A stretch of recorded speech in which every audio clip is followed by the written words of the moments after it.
He's happier with me. You'll adjust. Tell him the truth, please. Everyone already knows. She'll be fine without him. I steadied my breath. By the end the truth would land. Porch rain tapped the rail. The fridge hummed behind the hallway. The Ring camera blinked once near the door, small as a blinking thought. I kept my face calm because noise rarely wins over timestamps. She studied my ring and let her smile linger too long. Thomas touched the back of a chair and avoided my eyes. I heard the chime earlier, she added, like it meant nothing. It catches raccoons, Thomas said, still not meeting my eyes. It catches people too, I said, keeping my tone even. Our hallway light pulsed softly, then steadied like a heartbeat, learning patience. The air held that wet would smell. The porch always wakes in storms. I straightened the mail on the counter and found the USB I'd labeled. Small things save quiet people. Labels and dates keep stories from slipping.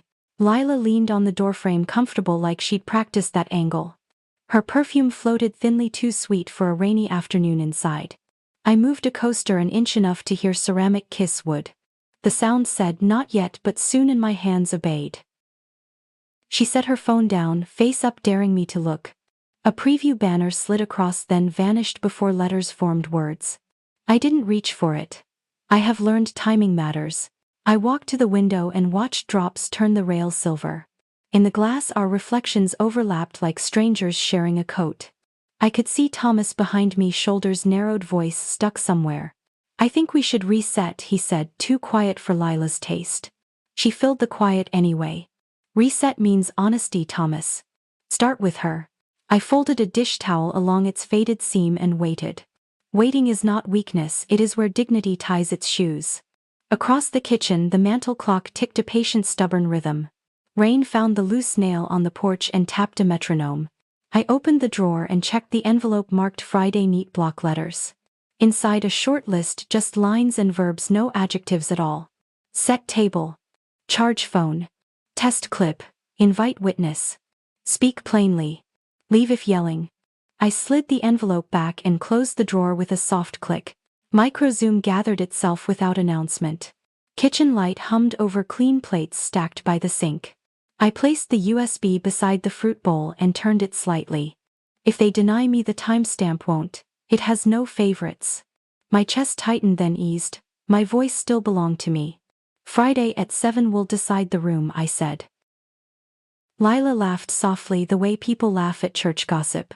"Decide what?" she asked, glancing at Thomas like a partner in rehearsal. "My table remembers what people forget," I said, and turned a chair. The chair's legs scraped the floor, a line drawn without chalk or paint. "Don't make this dramatic," she said, smoothing a strand of hair. "Dinner is dinner. We'll bring a salad and a truth." "Bring yourselves," I said. "I'll bring what listens without interrupting." Thomas rubbed his palm over the chair back, slow circles, uncertain. He used to do that before job interviews when words crowded him. I remembered handing him peppermints, the way they cleared his throat. I remembered making space for his sentences, even the late ones. "What are you planning to show?" he asked, voice finally arriving.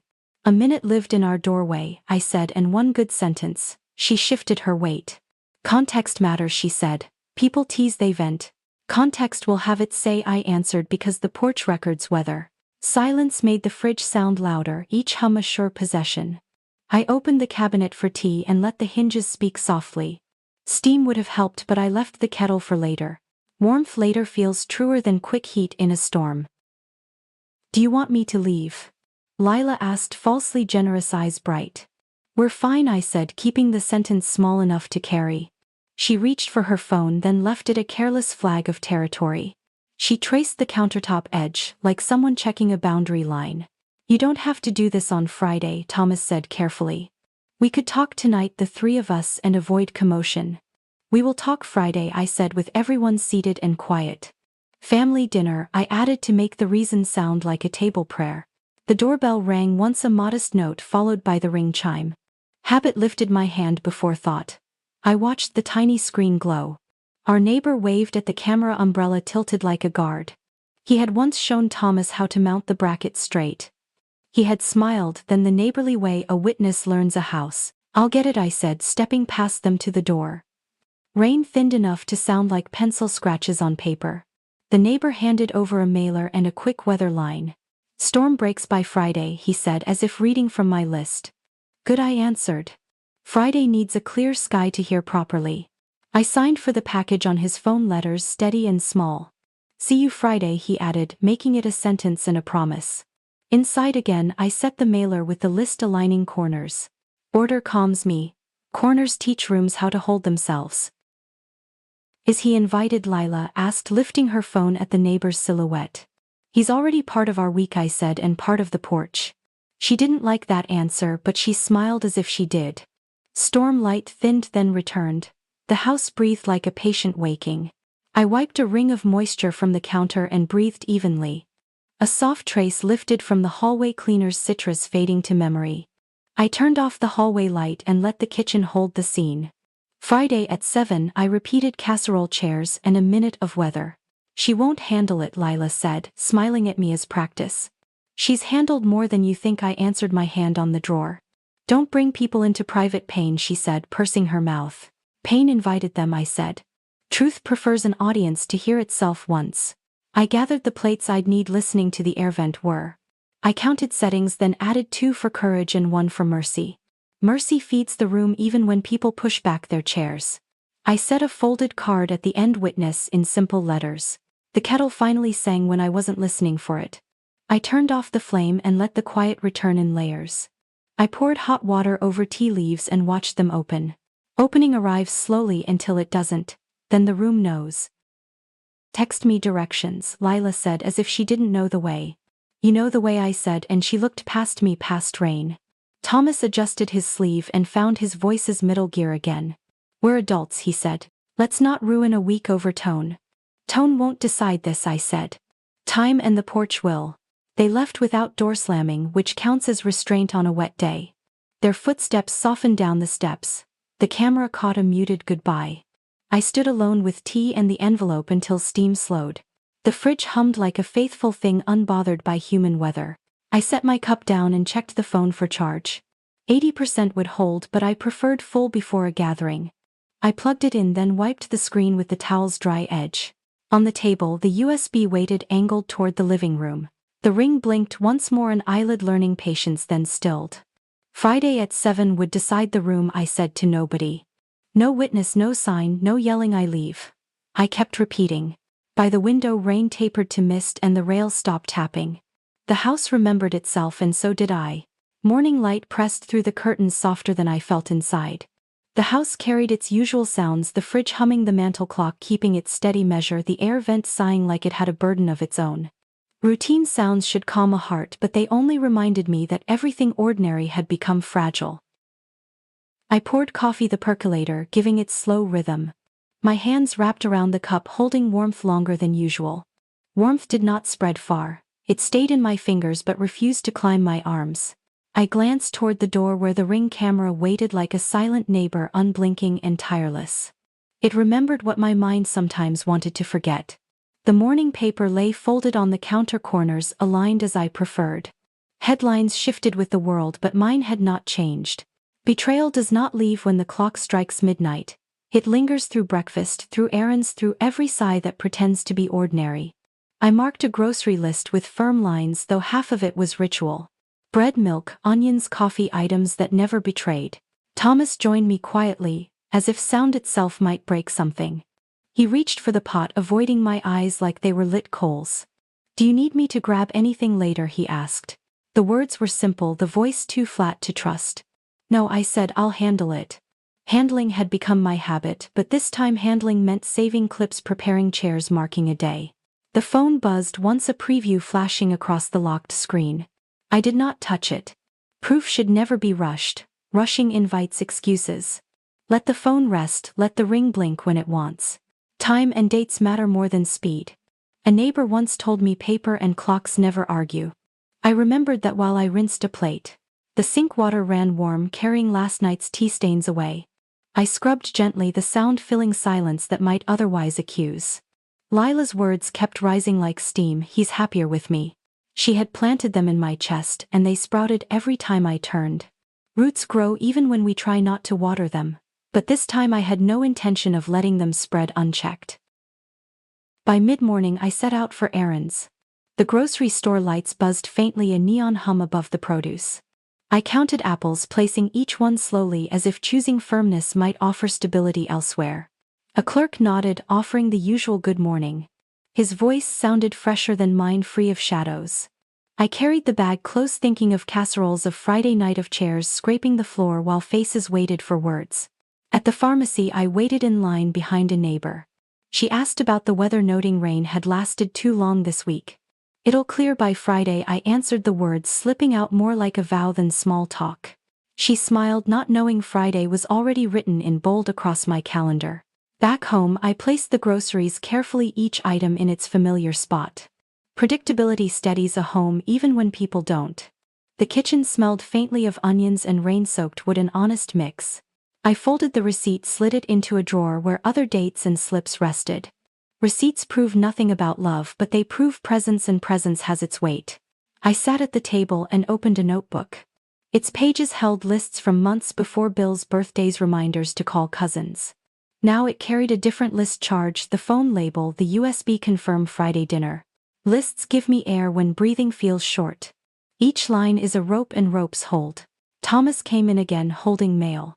He set envelopes beside me, his hand brushing the edge of mine. "Dinner with family still happening?" he asked, pretending uncertainty where none lived. "Yes," I said. My voice did not rise, it anchored. "Friday at 7. He nodded, but his shoulders stayed stiff as though agreement carried weight he did not want. The afternoon moved slower, light stretching long across the drapes. Dust motes danced careless about betrayals or proofs. I let the quiet in because fighting silence drains more than it heals. My ring pressed against my finger, heavier than jewelry should be. I turned it once, then let it rest. Jewelry remembers vows even when people forget. By evening I had set out casserole dishes, checking them for cracks. Cracks matter. They widen when ignored. I thought of my mother's dinners, the way she believed food settled storms. Maybe it did once. Maybe it still could if accompanied by proof. The ring had caught words too sharp to deny, words meant to sting and stay. A clip doesn't forget or excuse. It sits still, waiting for Friday. The phone buzzed again, another preview slipping across the screen. I ignored it. Screens don't demand until we invite them. Inviting must be done at the right time, when eyes are gathered, when chairs hold people still. Not before. Timing is part of truth's dignity. As night fell I closed curtains, leaving the house in its own heartbeat. The fridge hummed, the clock tapped, the rain softened into a memory. I sat with tea, letting warmth carry me just enough to breathe evenly. Betrayal should not decide everything. Boundaries can. Boundaries written, signed and witnessed. That is how a life steadies again. I whispered it once into the quiet words shaping the end of my day. Friday. At 7 everyone sits at my table. It was not a threat, it was an anchor. The ring would blink, the clip would play, and silence would finally open its mouth. Friday would speak. By Thursday afternoon the house felt like a stage, impatient for actors. Chairs waited in a row against the dining room wall. Casserole dishes breathed soap and air, drying on towels I'd ironed last week. The mantel clock kept tapping, its vote for patience steady and stubborn. My sister Ruth arrived first with a paper bag and ginger tea. She hugged me, then held my shoulders as if checking I was still there. "You sure about Friday?" she asked. Her voice carried concern, not doubt. "Yes," I said, "seats are set. Words will wait for witnesses." The front door chime sounded again, a polite bell before the ring's blink. Our neighbor stepped inside with a small toolbox and an umbrella dripping careful dots. "Light over your sink is flickering," he said. "Thought I'd fix it before the weekend." Practical kindness moves faster than speeches. I thanked him and led him through. While he worked, Ruth wiped the table with slow circles, the lemon cleaner lifting a memory of summer kitchens. She eyed the envelope labeled Friday, then chose not to touch it. "You wrote the list?" she asked softly. "Yes," I said, "short verbs, no adjectives. Verbs hold better under weather." By late afternoon the sky wasn't done shaking out its pockets. Porch rain softened to a whisper, then returned in a busier mood. I stacked plates and counted forks. Counting steadies me. Numbers don't sway for charm or apology. Ruth poured ginger tea and waited where waiting helped. The door opened without a knock. Thomas stepped in, then paused to hold the door for Lila. She entered like the rain owed her a refund, shaking droplets from a bright scarf. We came to help, she announced like someone delivering an invitation she wrote for herself. I looked at the clock before answering. We're set for tonight, I said. Tomorrow we gather. Tonight we breathe. Ruth set down the cloth and nodded her chin, aiming at the envelope without speaking its name. The neighbor at the sink kept tightening a screw, hearing everything, pretending otherwise. Thomas cleared his throat. We should talk before the family arrives tomorrow, he said. His eyes hopped between mine and the window. He used to look at me like I was a sentence worth finishing. Now he skimmed, searching for shortcuts to quiet. Talking early, just choose the same food twice, Ruth said, almost kindly. Let the room hold it. Lila smiled at my sister like people smile at grocery cashiers who request exact change. It's a misunderstanding, she said. We were joking on the porch. Nobody meant harm. Jokes don't stand under timestamps. I did not say it yet. I straightened the napkins, pressing one small crease flat with my thumb. Rain gave the gutters another lesson in persistence. The house returned its lesson in hold. We'll speak tomorrow, I said. Everyone deserves the same words at the same time. Lila's gaze sought the ring's little glass eye. She found it where it always lives, modest and patient. That thing only hears parts, she said. You know how devices are. They twist silence into drama. Ruth lifted a brow. Devices don't sip wine and whisper, she said, then folded her towel carefully. Thomas tried again. We're grown-ups, he said. We don't need an audience. I poured water instead of answering. The glass sweated against my palm, beads slid like thoughts I let pass without permission to stay. I set it down and watched the circle it left, a tied line on wood. Lila touched the back of a chair, making a small possessive circle with her fingertip. I asked him to be honest, she said. Honesty is kinder than ritual. Ruth leaned her hip on the counter and studied her like a rushed recipe. Honesty will have a seat tomorrow, she said with a napkin and a fork. Something in Lila's mouth tightened, then smoothed. Don't punish him for feeling alive, she said, warming to the drama she accused me of seeking. He lights up with me. You too are. Tired. She left the last word in the air like dust invited to settle wherever it pleased. Tired is a real word. I did not argue with it. I argue with lies, not daylight. We'll talk tomorrow, I repeated the same sentence, wearing the same shoes. The neighbor tested the light. It brightened, then steadied. There, he said, no flicker. He packed his screwdriver, eyes still polite, shoulders sure. I walked the room, touching nothing, and everything: plate edges, chair backs, the warm place where the clock waits for hands to catch up. My ring pressed a lesson into my finger, the way small circles lecture without raising their voice. I breathed once and let the breath out slow. Lila stepped closer. If you insist on a spectacle, she said, remember dignity. We don't need to make a scene for hungry relatives. Ruth laughed once, not unkindly. We eat better with the truth, she said. Food sours under excuses. I turned toward the dining room, letting the hallway carry my steps. The fluorescent under-cabinet light hummed a thin harmony. The air vent answered in a lower key. The house knew its lines, people were still rehearsing. I laid a hand on the back of the head chair and felt its smooth, honest wood. Family dinner, neon buzzing above the sink. I slid the envelope toward her. Paper holds what voices dodge. My shoulders squared, breath evened. Open it, please. Lila didn't open it. She tapped the corner like one taps a beetle to see if it lives. Tomorrow, she said, as if granting mercy. Thomas looked relieved, mistaking postponed accountability for peace. He reached for the envelope, then left it when I did not move. Ruth poured more ginger tea and pushed the cup toward me. Drink, she said. Warm helps the voice remember level. I sipped the steam, carrying a friendly bite. Ginger walks courage to the door, then waits while you knock. Outside, the rain dialed down from sermon to hymn. Lila broke the small quiet. You told your sister, she said, aiming for injury while claiming innocence. Against me, two voices sound louder than one. No, I said, against you, your words sound like themselves. She looked at the ring again, as if wishing to unplug memory. Thomas found a sentence. Maybe we should cancel dinner, he said. Avoid drama before it starts. Ruth shook her head slowly. Drama already started, she said. Dinner just gives chairs to the cast. I set my cup down and felt the wood's cool truth under my palm. Canceling is a decision too, I said. It decides the wrong person wins. Lila stood straighter. There's no winning or losing, she said. Just choosing joy. She let her eyes slide toward Thomas like a promise shaped to fit a pocket. His jaw moved like a man chewing a dry apology. The neighbor cleared his throat. I'll head out, he said. Light should hold. Weather clears tomorrow. He zipped the toolbox, slowly leaving time for anyone to ask him to stay. No one did, but the air held him a moment anyway, like rooms do for people who helped. He stepped onto the porch umbrella, tipping a farewell. The ring blinked once, filing another line into a book that doesn't care for opinions. The door closed softly. We listened to the rain adjust to his absence, small taps changing places on the rail. Lila reached into her bag, produced a small tin and set it beside the envelope she hadn't opened. Lavender mints, she said. Calming.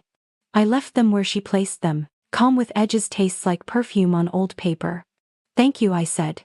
Tomorrow we'll use chairs instead. Thomas took a step toward me. I hate that you're hurting, he said. Honest finally, even if it arrived in a borrowed coat.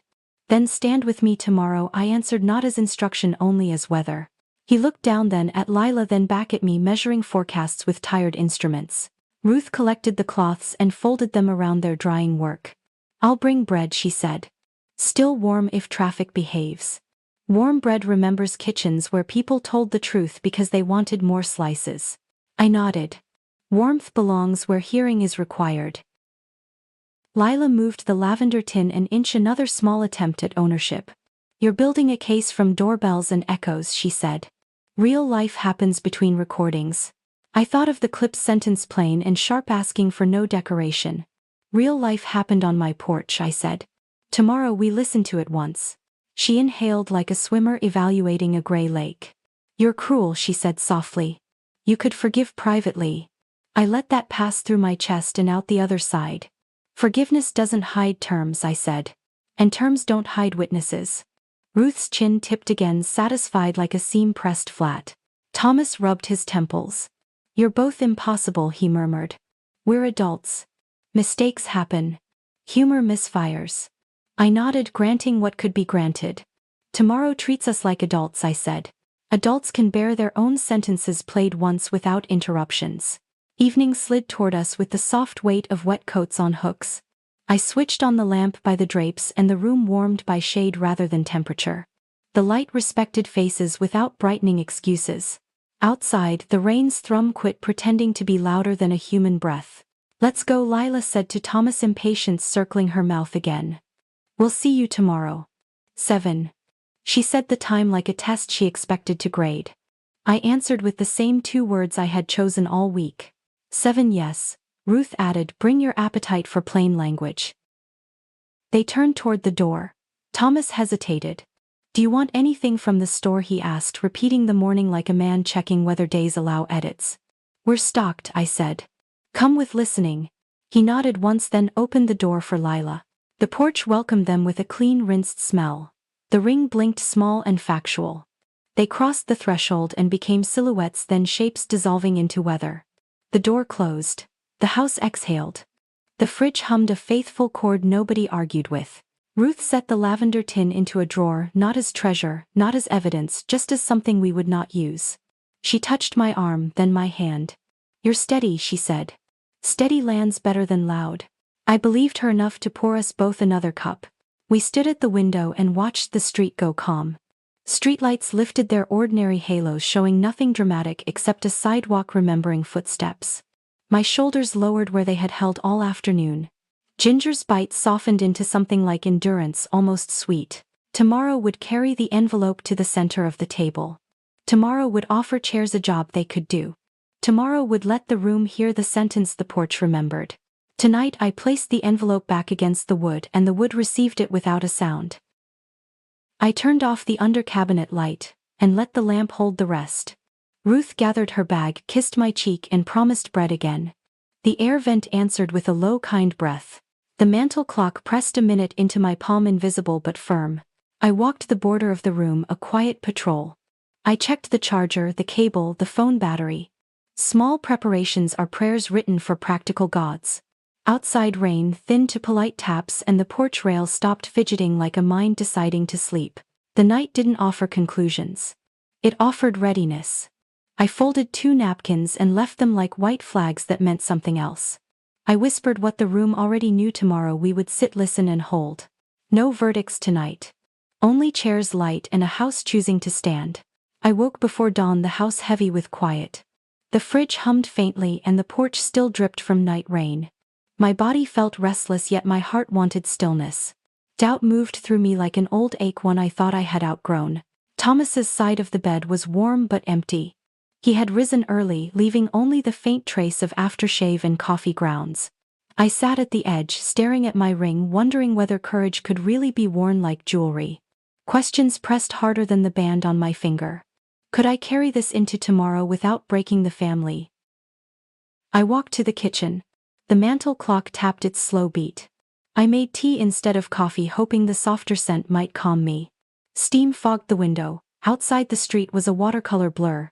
Neighbors stirred in their homes, living lives that looked easier from here. I asked myself whether I was cruel. Lila had called me that. Cruel for planning a dinner where her words would be replayed. Cruel for wanting witnesses instead of privacy. My throat tightened. I touched the USB lying near the fruit bowl. Its small weight carried more judgment than my voice ever could. By mid-morning I called Ruth. I keep thinking maybe I should cancel, I admitted. She answered firmly, canceling protects the wrong person. You're not cruel. You're steady. Her certainty sounded stronger than mine. Her words steadied me more than the tea in my cup. Later I stepped onto the porch. The air smelled of wet wood and fading rain. I pressed the ring button once, checking the battery. The light blinked, faithful as ever. Devices don't argue, they keep dates. My neighbor across the street waved his lawn tools, balanced like proof of daily life. He had seen more than he realized. That comforted me. I carried my unease into the afternoon. Doubt whispered, maybe silence is kinder, maybe boundaries should stay invisible. But silence has betrayed me before. Silence lets someone else write the ending. I opened my drawer and pulled out the envelope again. My handwriting stared back, blunt and practical. Friday, 7 o'clock. I remembered my mother's voice. If there's yelling, you leave. She taught me that boundaries spoken early prevent bruises later. I repeated it aloud, testing the weight of each word. The house absorbed it, the air vent whirring as if to agree. Evening arrived with its own questions. Thomas came home with takeout. He set the boxes on the counter, avoiding my eyes. You're quiet, he said. So are you, I replied. We ate in near silence, the clink of chopsticks louder than either of us. After he asked softly, what if we just moved on? I looked at him, steady but tired. Moving on requires truth, I said. And truth needs light. When he left the room, I allowed myself one trembling breath. Strength doesn't mean the absence of fear, it means choosing anyway. I tidied the dishes, the smell of soy sauce lingering in the air. Then I sat at the table with the calendar and circled Friday again. Circling twice doesn't change time, but it changes me. Before bed, I called our neighbor. Will you be here tomorrow evening? I asked. He hesitated, then said, if you want me, yes. I told him simply, I need someone steady. He agreed, his voice plain as wood. That was enough.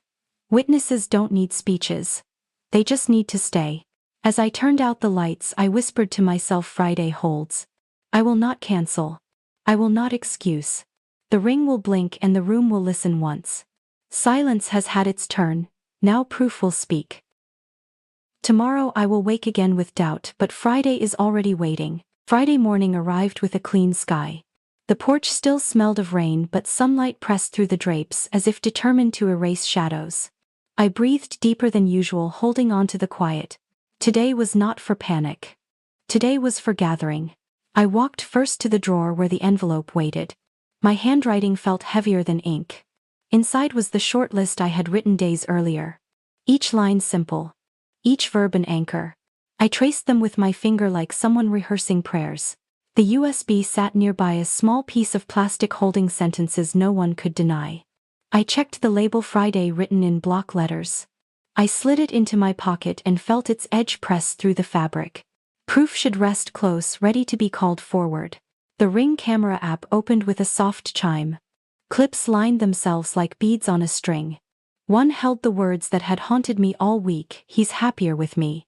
Another showed a late-night goodbye, her hand brushing his sleeve like she had rehearsed it for years. Timestamps sat beside each clip, impartial and unblinking.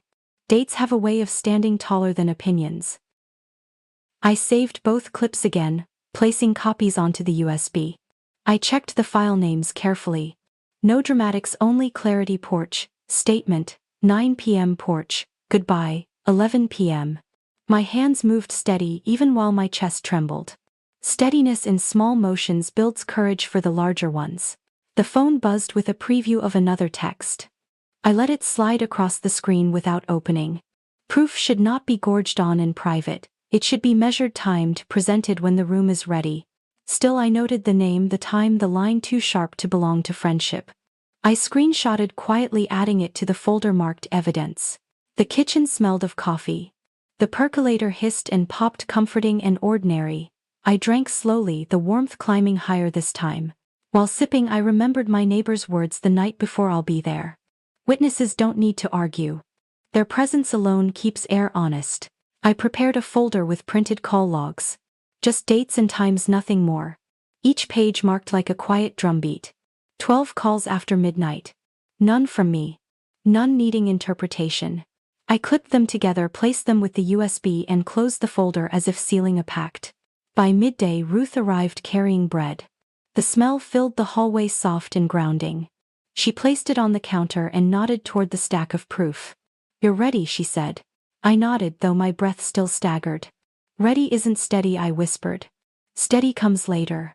She touched my arm. "Steady comes when light touches the paper."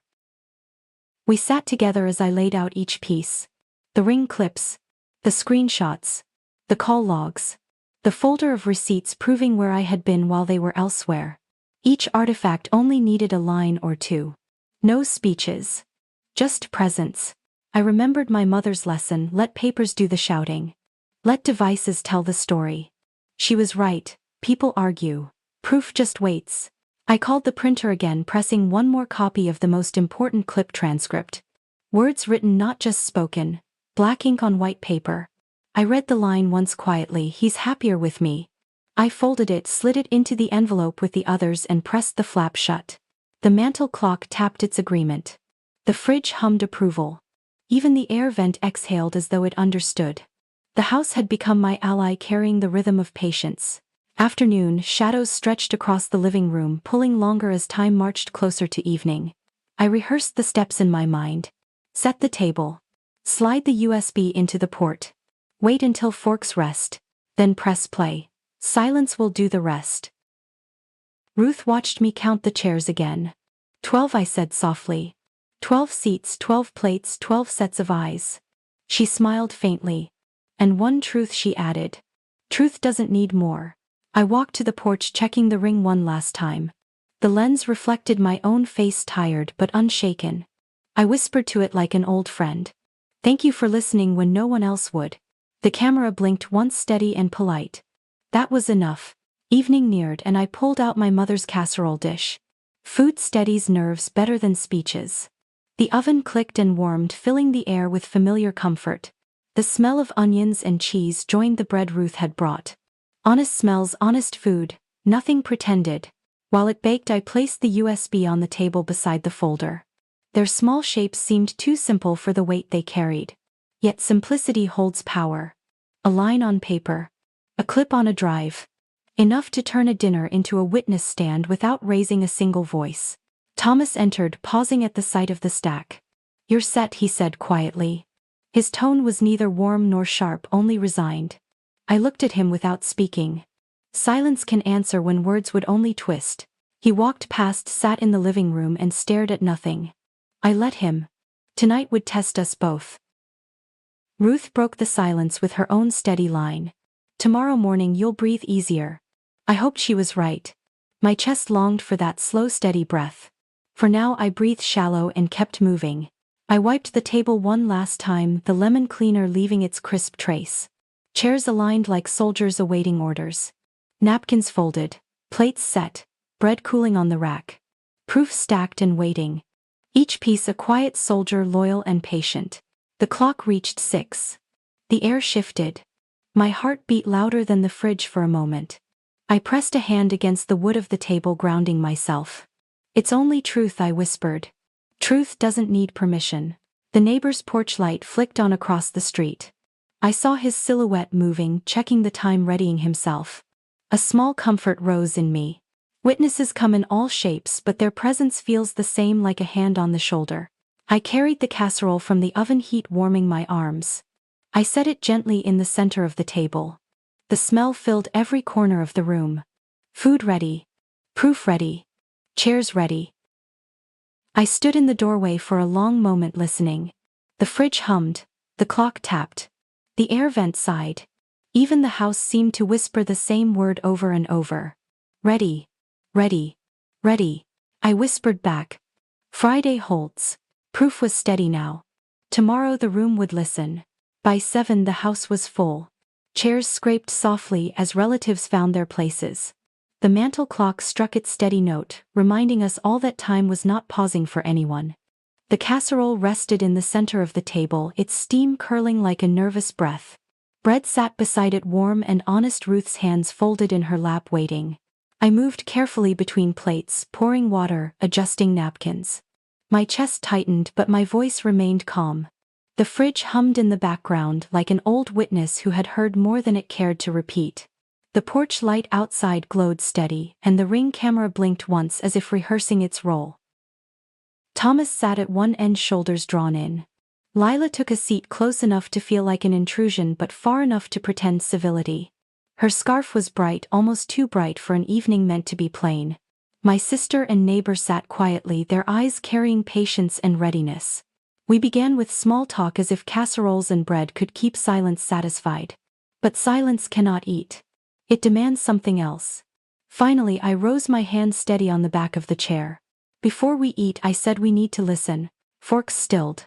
The room breathed together once. I walked to the television and slid the USB into the port. The screen blinked, awake, glowing over faces that had leaned too long on excuses. I pressed play.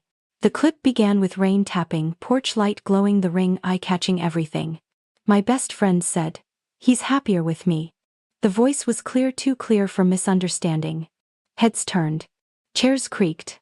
Thomas dropped his gaze to the table, his fingers drumming against his plate. Lila froze, her hand tightening around the napkin she had twisted twice already. The second clip rolled. Late night. Porch goodbye. Her hand brushing his sleeve like ownership disguised as farewell. The timestamp glowed steady in the corner. 1:104 p.m. Facts have no tone. They simply arrive and stand taller than arguments. I let the silence after the clip stretch. It grew heavier than any speech I could have made. Family dinner, fluorescent hum above the table. I tapped the remote and waited. If they doubt me, the timestamp won't. My chest pulled tight, but my voice remained steady. Let's listen again together. The clip replayed. Words landed sharper the second time. No excuse could dull them now. Ruth folded her hands as though sealing the sound into memory. My neighbor's chin dipped, acknowledging that proof had done its work. Around the table, a hush heavier than bread crusts waited for what came next. Lila spoke first, her voice thin but practiced. That's out of context. You can't judge a whole friendship on one sentence. She looked at faces around her, searching for someone to nod. None did. She continued anyway. We were joking. People joke. Cameras don't know humor. Her laugh cracked, brittle as dried leaves. I did not argue. I placed the remote gently on the table. The porch does not laugh, I said. The porch remembers. My words landed soft, not loud. But soft words can carry weight when the room leans in to catch them. Thomas finally lifted his eyes. It's not what it looks like, he said. His voice carried weariness, almost pleading. We were tired. Lonely. Things got blurred. He tried to spread blame like butter over too much bread. But butter thins when stretched too far. Ruth leaned forward, her tone even. Blurred lines still leave marks, she said. Lila turned sharply. Why is she even here? This is between us. My sister's chin lifted. Family dinners hold families, she said. And families deserve truth, not shadows. The casserole cooled while words heated. I felt the steam leave the dish, the smell fading into memory. Food doesn't wait forever, but neither does dignity. I stood steady. This table was set for everyone. That includes the truth. I lifted the folder, slid the printed call logs across the wood. 12 calls after midnight. None from me. Lila's hand shook. She pressed the napkin harder. We were talking. Talking isn't sin. My neighbor spoke then, quiet but certain. I saw her car outside. More than once. Not just talking hours. He didn't look at me, he looked at Thomas. Silence followed, sharp as glass. Thomas pushed back his chair slightly. This is humiliating, he muttered, dragging everyone into private matters. His words aimed at guilt, a plea to make me the villain. But guilt only grows where silence feeds it. I stayed calm. Private matters ended when you brought them to the porch, I said. The porch doesn't keep secrets. Ruth reached for the bread and broke it slowly. We can eat once words stop twisting, she said. Until then, hunger waits. Her calmness steadied me more than my own breath. The mantel clock ticked again, each tap a witness. Lila leaned forward, now eyes narrowing. You wanted this, she accused. You wanted an audience. You wanted to shame me. I looked at her, holding her gaze. I wanted light. Shame brought itself. My voice did not rise, but the air shifted anyway. The fridge hummed louder, the air vent sighed, the house choosing sides without words. Faces around the table turned inward, each person weighing their own version of betrayal. Some looked at Thomas with disappointment, others at Lila with disbelief. A few looked at me with quiet support, the kind that doesn't shout but doesn't leave either. Thomas tried again, his last defense. We can work this out privately, he said. No need to spread this further. His tone sought mercy, not accountability. Privacy protects lies, I answered. Truth sits at tables. Tonight we all eat together. I slid the printed transcript across the words, stark in black ink. He's happier with me. No flourish. No exaggeration, just the line as the camera caught it. Lila looked at it as though ink could lie. She shook her head, repeating the same brittle denial. Out of context. Out of context. The neighbor leaned forward now. Context doesn't change tone, he said. His voice was calm, his hands folded neatly. We all heard it. Twice. Ruth placed her palm on the table. Enough, she said. Let's stop circling. Let's name it plain. I gathered the papers, stacked them quietly, returned them to the folder. Tomorrow we'll decide the terms, I said. Tonight the truth has spoken. My words didn't land like thunder. They landed like steady rain, the kind that seeps deep and cannot be ignored. The casserole sat mostly untouched, but food was no longer the point. Proof had filled the room more than bread or tea could. Chairs creaked as people shifted, some uncomfortable, others resolved. The house itself seemed lighter, as though walls had been waiting for honesty too. Thomas pushed back his chair, fully now standing. His voice cracked as he spoke. You're making me choose humiliation over healing. His accusation lingered like smoke. I let silence answer for me. Then Ruth spoke. Healing needs open wounds first. Tonight they're open. He lowered his eyes, defeated for now. Lila gathered her scarf, wrapping it tightly as if color could shield her. You'll regret this, she whispered. I met her eyes one last time. Regret doesn't survive timestamps. She turned away, but her words stayed behind, brittle as glass already cracked. The clock struck 8. 1 hour had turned a dinner into a reckoning. Proof had spoken, though denial still clawed for space. But truth does not shrink once shown. It only waits for the next step. I looked at the room, then down at the folder and the USB. We finish this tomorrow, I said. With terms, not arguments. My voice stayed even, carrying no triumph. Only direction. The fridge hummed its steady agreement, and the porch light shone outside like a promise kept. Friday night was not over, but the path forward was drawn. Proof had spoken, denial had answered, and tomorrow would demand more. Tomorrow the terms would decide whether peace could sit at this table. The house was quiet after everyone left. Chairs stood like tired witnesses, plates still held crumbs no one cared to finish. The casserole dish sat half full, cooling in silence. My breath moved unevenly, carrying the weight of voices that had tried to twist the night. I wiped the table slowly, cloth sliding over wood. Each circle felt like a question. Was I cruel? Was I vengeful? Lila's words had clung to me. You wanted this. My chest tightened at the memory. I had wanted light, not spectacle. Yet the line between them felt thin. The fridge hummed in the corner. The mantel clock tapped its patient rhythm. These sounds steadied me more than any comfort offered by people. Proof had spoken, but denial had also dug in its heels. Rage pressed close, whispering that louder words might have finished the night with clarity. But clarity without dignity is only noise. I sat down, folded my hands, and let my breath slow. Ruth joined me, her hand resting over mine. "You did enough," she said gently. "Enough for tonight." I nodded, though my heart argued. My heart wanted to slam doors, to demand apologies now. But dignity asks for patience. Boundaries hold longer when set calmly. The neighbor stopped by before heading home. He leaned in the doorway, umbrella still dripping. "If you need me tomorrow, I'll stand with you," he said. His voice carried no judgment, just presence. Witnesses matter most when storms return. I thanked him quietly, grateful for his steady offer.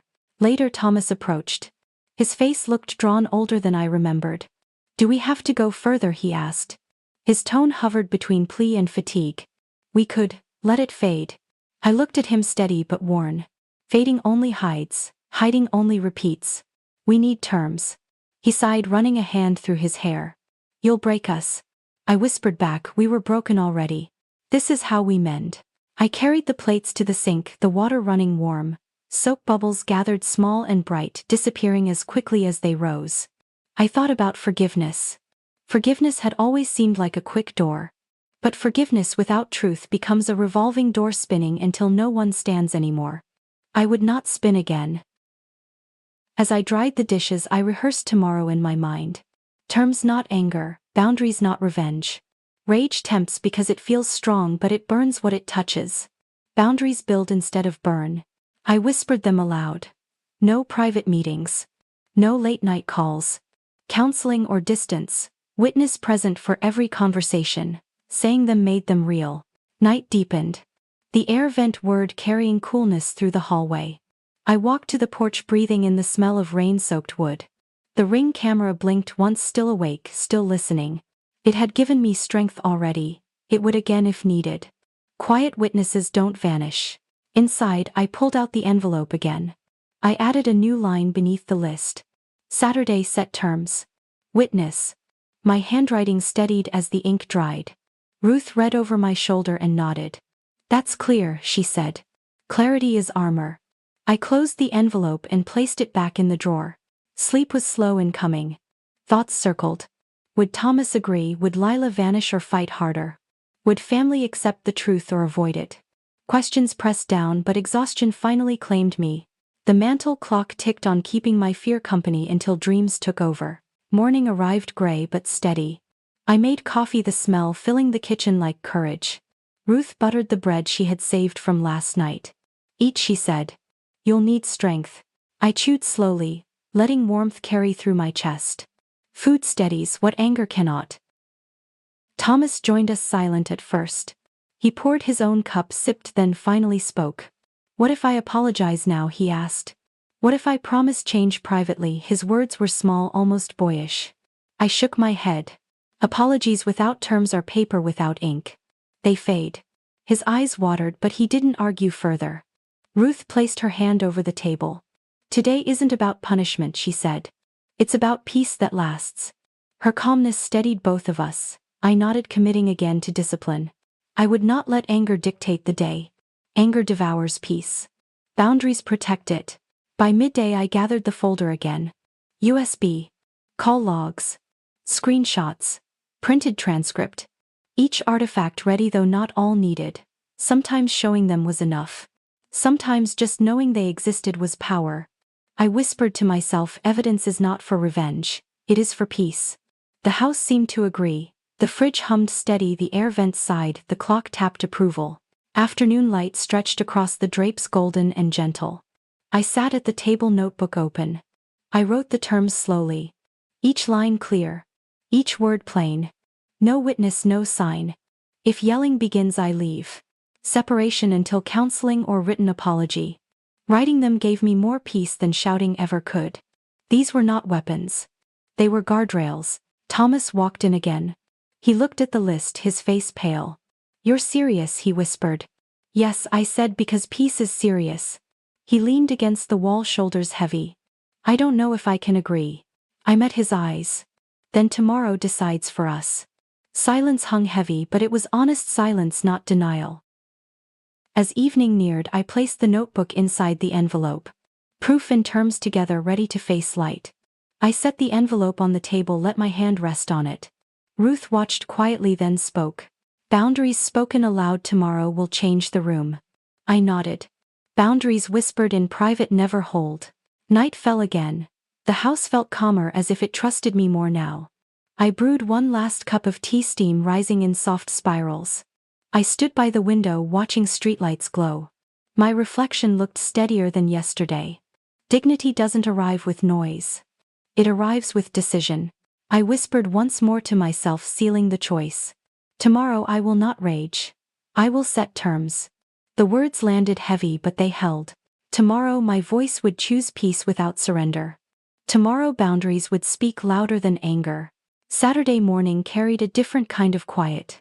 The house smelled of brewed coffee and bread warming in the oven. Sunlight pressed through the drapes softer than yesterday's shadows.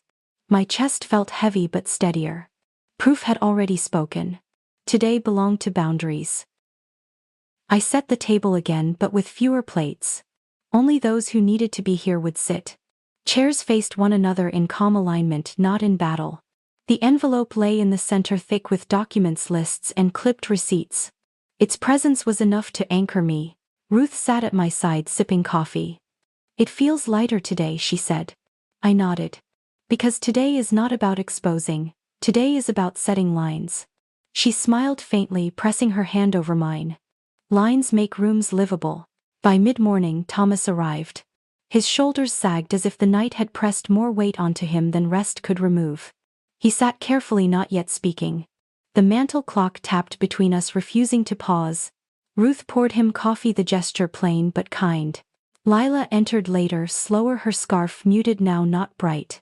She avoided my eyes and chose a chair near the window. Her fingers twisted the edge of her sleeve, restless and telling. Silence stretched, then I opened the envelope and placed the papers neatly on the table. We will not rewatch, I began calmly. The clips have spoken. Today is not for denial. Today is for terms. My voice did not rise. Calm words can carve stronger lines than shouting. Ruth leaned back, satisfied. The neighbor knocked once, then stepped in quietly. His presence filled the room like ballast. Witnesses steady ships when waves want to tilt them. Thomas broke the silence first. I don't want to live like this, he said. His voice cracked, tired and guilty. I met his eyes. Neither do I. That's why today matters. He swallowed hard, then nodded. Say what you need. I lifted the notebook, my handwriting clear. No private meetings. No late-night calls. Counseling or distance. Witness present for all conversations. Written apology for what has already broken trust. Each line landed steady, plain as wood. I set the notebook back down. Lila shifted in her chair. This is cruel, she said softly. You make love sound like contracts. I answered calmly. Contracts protect peace when trust has been wasted. Without them, love collapses into excuses. She looked away, her eyes glassy, but said nothing more. Living room, morning light falling across the coffee table. I placed the pen gently between us. Boundaries protect when words alone fail. My shoulders eased, though my chest still held ache. Sign, then we breathe. Thomas stared at the pen, his hand trembling slightly. He picked it up, then set it down again. Silence pressed heavier. Ruth leaned forward. Signing is not surrender, she said gently. It's the first true step toward repair. The neighbor added, witnesses don't take sides. We just hold the room steady. Finally Thomas signed. His name looked tired on the page but present. That presence mattered. He exhaled deeply, shoulders loosening as if the ink itself had pulled weight from his spine. He slid the paper back across the table, his eyes wet. I'm sorry, he whispered. It was not loud, not grand, but it was enough. I accepted the apology, not with triumph but with quiet acknowledgement. Sorry is the start, I said. Boundaries are the continuation. My chest loosened for the first time in days. Warm justice does not roar. It settles like sunlight through curtains. Lila sat stiff, refusing the pen. I don't owe her anything, she muttered. I looked at her calmly. You owe yourself distance. That will be your peace too. Ruth broke the bread, passing slices across the table. Eat, she said. Even storms need food. Lila took a piece reluctantly, her silence saying more than words. Sometimes absence of denial is its own admission. We ate quietly. The bread was warm, the coffee strong, the air gentler. I breathed slower, hearing the house settle with us. The fridge hummed, the clock ticked, the air vent whispered its approval. Everything ordinary felt extraordinary in its calmness. Thomas spoke again, softer now. I don't know how to fix us, I answered gently. We don't fix with speeches. We fix with time, with action, with consistency. His face looked both broken and relieved. I'll try, he said. Then we'll see, I replied. The words carried no malice, only honesty. After the meal, I gathered the papers into the envelope again. The signed page rested on top, a quiet shield. I folded the flap and pressed it shut, my hands steady. The neighbor witnessed. Ruth smiled faintly. Thomas exhaled. Even Lila sat quietly, finally still. The afternoon sun shifted, filling the room with gold. My reflection in the window looked steadier than before. Dignity had returned, not through rage but through boundaries spoken and signed. I whispered softly, more to myself than anyone. Peace grows here now. We lingered a while longer. Conversations shifted to ordinary things, traffic, gardens, weather. The extraordinary had already taken place and ordinary felt like a gift. When they left, the porch smelled of bread and wet wood, not of betrayal. The Ring camera blinked once, not with accusation this time but like a sentinel guarding peace. Inside, I sat at the table alone. I let my shoulders fall fully, my breath deepen. Tears came, not of anger but of release. Justice had not shouted. Justice had landed quietly, exactly as it should. Evening arrived with soft rain returning. The mantel clock tapped in rhythm, the fridge hummed, the air vent whispered. The house knew peace had stepped back inside. I whispered again. Boundaries are love that finally includes myself. The words felt like prayer, like promise. Tomorrow would bring its own echoes. Family would talk. Neighbors might whisper. But tonight peace belonged to me. Not gloating peace, not sharp peace, steady peace. And steady peace was enough. The house felt different once the signatures dried. Paper does not heal wounds but it steadies the ground. Boundaries inked on a page become the silent guardians of peace. The air shifted with relief, like a room that had been holding its breath for days. I walked to the kitchen, setting the envelope in its drawer. The fridge hummed softly, a sound I had once ignored but now heard with new affection. Steady, ordinary sounds carried more comfort than spoken promises. The mantel clock ticked firm and impartial. Time keeps moving with or without our consent, but today it felt like time was on my side. The porch welcomed me with the smell of rain on wood. Drops tapped gently, not fierce but patient. That porch had held truths others tried to bury. It had carried words meant to wound, and now it carried proof of recovery. I touched the rail where the Ring camera sat, its quiet eye blinking once. I whispered, thank you, not to a device but to the quiet witness that never needed an opinion to tell the truth. Inside again, I sat with tea. Steam curled upward, warm against my face. The house carried stillness, the kind that doesn't demand silence but invites it. Ruth sat across from me, smiling faintly. It feels different, she said. I nodded. It feels like we can breathe. Thomas entered, his eyes weary but lighter. He sat without words, sipping his own cup. No speeches. No sudden promises. Just presence. That was enough for now. Forgiveness is not a single act. It is a path walked slowly, one honest step at a time. I knew whispers would travel. Family would talk. Neighbors might guess. But my peace did not depend on what others said. It rested on boundaries drawn on terms agreed, on the dignity of choosing discipline instead of rage. Rage can scorch quickly but boundaries build homes that last. The lesson is simple. Dignity grows quiet.